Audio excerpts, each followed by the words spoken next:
আপনাদের এই ঐতিহাসিক হাদিস পার্ক সম্পর্কে কিছু অজানা তথ্য দিই। এটি প্রথমেই কিন্তু হাদিস পার্ক ছিল না।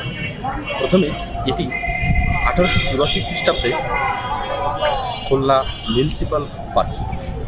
পরবর্তীতে 1969 সালের 21শে ফেব্রুয়ারি গণ অভ্যুত্থানে এটি শহীদ শেখ হাদিসুর রহমান সাহেবের নামে নামকরণ করা হয় হাদিস পার্ক। পরবর্তীতে একটি মজার ব্যাপার হলো, এখানে অহিংসার আন্দোলনে কান্ডারি ভারতের মহাত্মা গান্ধীও ভাষণ দিয়েছেন। তখন একবার এই পার্কের নাম রাখা হয় গান্ধী পার্ক।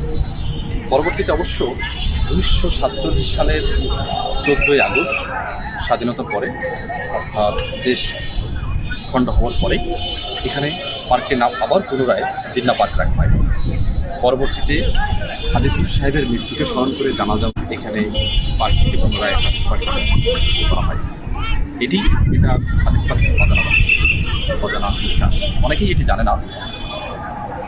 আপনারা এতক্ষণ দেখলেন ম্যান অফ ফেস্টের একটি নতুন ভিডিও। সাথে থাকবেন, সাপোর্ট করবেন।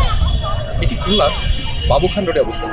খুলনার যে কোনো জায়গা থেকে এখানে আসা সম্ভব, দেশের বিভিন্ন জায়গা থেকে এখানে আসা সম্ভব। এটি সুপরিচিত পার্ক এবং সম্পূর্ণ free, totally free.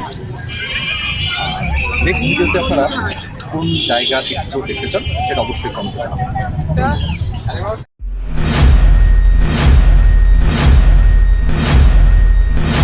Ladies and gentlemen, are you ready?